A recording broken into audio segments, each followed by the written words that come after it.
Hello বন্ধুরা, কেমন আছো তোমরা সবাই? আশা করি অনেক অনেক ভালোই আছো। আর তোমাদের ভালোবাসায় আমি অনেক ভালো আছি, কারণ তোমরা আমাকে যে পরিমাণে ভালোবাসা দিয়েছ এবং সাপোর্ট দিয়েছ তা আমি কোনোদিন ভুলতে পারবো না। তাই তোমাদেরকে মজা দেওয়ার জন্য আবারও একটি নতুন গল্প নিয়ে হাজির হলাম। গল্পটি শোনার মতো আশা করি তোমাদের দাঁড়িয়ে যাবে। রনি, আমার একটু অসুস্থ লাগছে, মাথাটা টিপে দাও। সে আমার মাথা টিপোতে শুরু করল, কিন্তু আমি বললাম, তুমি আমার একমাত্র ভরসা। আমি জানি এটা ঠিক নয়, কিন্তু দয়া করে আমার অবস্থাটা বুঝতে চেষ্টা করো। দেবরজি বলল, ঠিক আছে ভাবি, তুমি যা বলবে আমি তাই করব। এরপর রনি আমাকে প্রিয়া, আমি এক সুন্দরী মেয়ে এবং আমার বিয়ের বয়স মাত্র 1 মাস। বিয়ের পর আমি আরও বেশি আকর্ষণীয় হয়ে উঠি, কিন্তু এত সুন্দর হয়েও কোনো লাভ ছিল না, কারণ আমার স্বামী আমার কাছ থেকে দূরে থাকত। আমি আমার শ্বশুর বাড়িতে থাকি আর আমার স্বামী একটি ব্যাংকে চাকরি করে। সে মাসে একবার আমার সঙ্গে দেখা করতে আসে, আবার কোনো মাসে আসে না, কারণ আমার শ্বশুরবাড়ি গ্রামে আর তাকে শহরে থাকতে হয়। শ্বশুরবাড়িতে আমার সাথে আছেন আমার শাশুড়ি শ্বশুর এবং আমার দেবর রনি। রনি দ্বাদশ শ্রেণী পাস করেছে এবং 2 বছর বয়সী। আমরা একসঙ্গে সময় কাটাই এবং একে অপরকে নিয়ে হাসি ঠাট্টা করি। স্বামী না থাকার কারণে তার সাথেই আমি বেশি সময় কাটাই। একসময় আমার তার প্রতি একটা আলাদা ভালোবাসা জন্মে। তোমরা আমার গল্পগুলো শোনো, কিন্তু সাবস্ক্রাইবই করো না। যদি গল্পগুলো ভালো লাগে তাহলে দয়া করে ভিডিওটি লাইক, শেয়ার আর চ্যানেলটি সাবস্ক্রাইব করো। আর কী ধরনের গল্প শুনতে চাও কমেন্টে জানাও। রনির সাথে আমার সম্পর্ক বেশ বন্ধুত্বপূর্ণ। আমি তাকে দেবরজি বলে ডাকতে ভালোবাসি এবং সে আমাকে দিদি বলে ডাকে। যখনই আমরা একসাথে থাকি আমাদের মধ্যে এক ধরনের সম্পর্ক তৈরি হয়। আমার শাশুড়ি প্রায় অসুস্থ থাকেন, তাই তাকে ঘরে বিশ্রাম নিতে হয়, আর আমার স্বামী সুমন যখন ছুটি পায় না তখন আমার মনের মধ্যে এক ধরনের খালি খালি অনুভূতি কাজ করে, কারণ আমি সবে মাত্র 2-6 বছর বয়স। রাতে আমি ঘুমাতে পারতাম না। আমার স্বামীর কথা বেশ মনে হতো, কিন্তু কিছু করার ছিল না, কারণ স্বামীকে জব করতেই হতো। আমি আমার স্বামীর সাথে সবসময় ভিডিও কলে কথা বলতাম আর আমার দেবরতা লুকিয়ে দেখত। আমি তাকে মানা করতাম না। আমার দেবর রনি খুবই যত্নশীল। একদিন সকালে আমি তার জন্য চা নিয়ে গেলাম এবং দেখি তার ফোনে আমার ছবি ওয়ালপেপার হিসেবে আছে। আমি তা দেখে অবাক হয়ে গেলাম। আমি জানতাম সে আমাকে পছন্দ করে। আমি তাকে মজা করে জিজ্ঞেস করলাম, তুমি আমার ছবি ওয়ালপেপার করেছ কেন? সে হেসে বল, দিদি তুমি তো সুন্দর, তাই ছবিটাও সুন্দর হয়েছে, তাই রেখে দিয়েছি। তোমাকে শুধু দেখতেই মন চায়, তাই ফোনের ওয়ালপেপার করে রেখেছি। দেখো, ছবিটা তোমার অনেক সুন্দর হয়।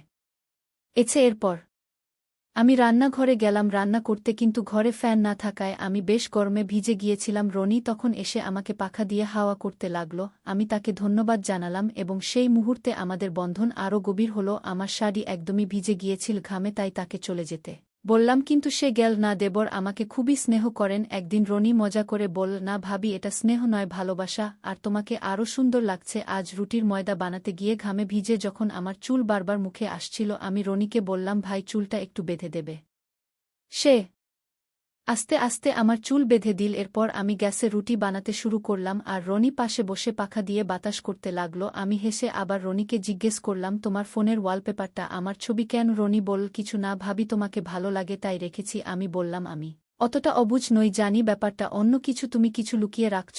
আমি বুঝতে পেরেছিলাম রনি আমাকে পছন্দ করে, কিন্তু সে লজ্জা পাচ্ছিল। আমি স্বামীকে মিস করছিলাম। আর এইদিকে ধীরে ধীরে রনির সাথে আমার সম্পর্ক ঘনিষ্ঠ হতে শুরু করে। পরে আমি শাশুড়ি মাকে খাবার দিলাম আর আমরা সবসময় একসাথে খেতাম। একদিন রনি আমার রুমে অপেক্ষা করছিল। আমি তাকে বললাম, তুমি জানো গতকাল তোমার ভাই ফোন করেছিল, বল যে 1 মাসের আগে ছুটি পাবে না। তাকে ছাড়া আমার কষ্ট হচ্ছে, তাকে অনেক মিস করছি। রনি বল, কোনো চিন্তা করো না ভাবি, মাত্র কয়েকটা দিন বাকি, ভাই আসবে আর আমি তো আছি। আমি বললাম, তাকে ছাড়া প্রতিটা দিন কাটানো আমার জন্য কঠিন। রনি শান্ত করার চেষ্টা করল, ভাবি চিন্তা করবে না, আপনি আমাদের সবার খেয়াল রাখছেন। আমি বুঝতে পারছি আপনার কষ্টটা, কিন্তু চাকরি তো দরকার, তাই না? আমি তাকে আমার মনের একটা কথা বলতে চাচ্ছিলাম। মনে মনে ভাবছিলাম আজকে তাকে আমার মনের কথাটা বলে দেখি কি বলে। এরপর আমি বিছানা থেকে উঠে রনির পাশে গিয়ে বসে বললাম, আমি কি তোমাকে কিছু জিজ্ঞেস করতে পারি? তুমি কি আমাকে প্রত্যাখ্যান করবে না? রনি বল, ভাবি বল, কি বলবে? আগে উঠে বসুন, শান্ত হন। আমি বললাম, রনি, আমি একটু অসুস্থ বোধ করছি, মাথাটা টিপায় দাও। সে আমার মাথা টিপতে লাগলো, কিন্তু আমি বললাম, তুমি আমার একমাত্র ভরসা। আমি জানি এটা ঠিক না, কিন্তু দয়া করে আমাকে বোঝার চেষ্টা করো। রনি বল, ঠিক আছে ভাবি, আপনি যা বলবেন আমি তাই করব। এরপর রনি আমাকে জ্বরের ওষুধ দিল এবং আমার কপালে ঠান্ডা পানি দিতে লাগল। সন্ধ্যার দিকে আমি কিছুটা ভালো লাগতে শুরু করলাম, যদিও জ্বর পুরোপুরি কাটেনি। সন্ধ্যায় আমি যখন বাড়ির কাজ শুরু করি, রনি কিছুতেই আমাকে কাজ করতে দিল না। আমি রান্নাঘরে বসে রান্না করছিলাম আর রনি পাশে বসে সাহায্য করছিল। আমি বারবার তাকে বলছিলাম, ভাই দুঃখিত, তোমার এত কষ্ট হচ্ছে আমার কারণে কিন্তু রনি বল ভাবি তুমি চুপ করো অযথা টেনশন করো না এতে অসুস্থ হয়ে পড়বে তবুও আমি তাকে বললাম প্লিজ ভাই তোমার যদি খারাপ লাগে মাফ করে দিও আমি ইচ্ছে করে বলিনি যা মনে ছিল তাই বলে ফেলেছি তখন রনি আমাকে ধমক দিয়ে বল কোনো সমস্যা নেই আমার কিছু খারাপ লাগছে না আর তুমি যদি এমন কথা বলতেই থাকো তাহলে আমি রাগ করব তারপর সে আমাকে আবার ওষুধ খাওয়ালো আর আমি ঘুমানোর আগে বললাম আমি এখন ভালো আছি তুমি ঘুমিয়ে পড়ো রনি বল থাক আমি সকালে ভাইয়াকে ফোন করে বলবো তাড়াতাড়ি আসতে আমাদের এমনিতেই টাকা পয়সার সমস্যা নেই তুমি চিন্তা করো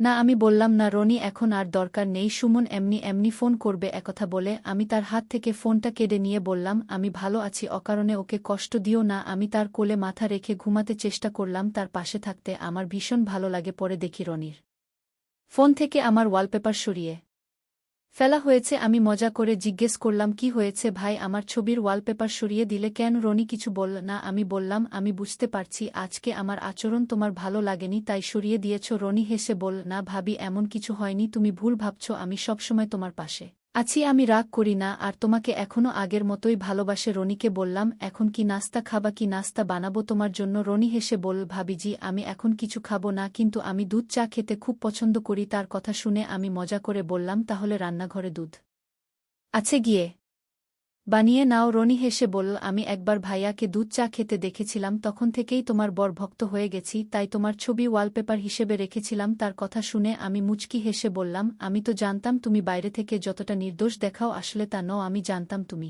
আমাকে লুকিয়ে দেখতে কিন্তু আমি তোমাকে কিছু বলতাম না কারণ আমি তোমাকে মনে মনে অনেক ভালোবাসতাম রনির সাথে কথা বলতে বলতে কখন ঘুমিয়ে পড়েছিলাম বুঝতেই পারিনি কারণ আমি জ্বরের ওষুধ খেয়েছিলাম সারারাত রনি আমার ঘরে আমার সাথে ছিল সকালে উঠে দেখি রনি চা বানিয়েও শাশুড়িকে দিয়েছে এবং আমার জন্য এনেছে আমি রনিকে বললাম এর কোনো দরকার ছিল না আমি এখন ভালো আছি নিজেই সবকিছু করতে পারতাম রনি বল ভাবি আজ তুমি বিশ্রাম নাও আমি সবকিছু সামলে নেব তোমার জ্বর এখনও ভালো হয়নি তবুও আমি তার কথা না শুনে আমরা একসাথে খাবার রান্না করলাম শাশুড়ি মা বাইরে বসেছিলেন যাতে রাস্তা দিয়ে যাওয়া লোকজনের সাথে দেখা হয় আর গল্প করতে পারে কারণ তার বয়স হয়েছে অনেক আমি আর রনি তখন বাড়িতে একা ছিলাম আমরা লুডু খেলছিলাম খেলতে খেলতে আমি রনিকে জিজ্ঞেস করলাম তুমি রাতের বেলা দুধ চা খাওয়ার কথা বলেছিলে তুমি কি খেয়েছিলে নাকি মজা করছিলে সত্যি রনি প্রথমে কিছুটা থমকে গেল কিন্তু পরে বল ভাবি আমি সত্যি বলেছি আমি যা চাই তুমি তা বোঝার চেষ্টা করো রনি আমাকে অনেক কিছু বোঝাতে চাচ্ছিল আর আমিও তাকে অনেক কিছু বোঝাতে চাচ্ছিলাম কিন্তু কেউ কিছু বলতে পারছিলাম না আমি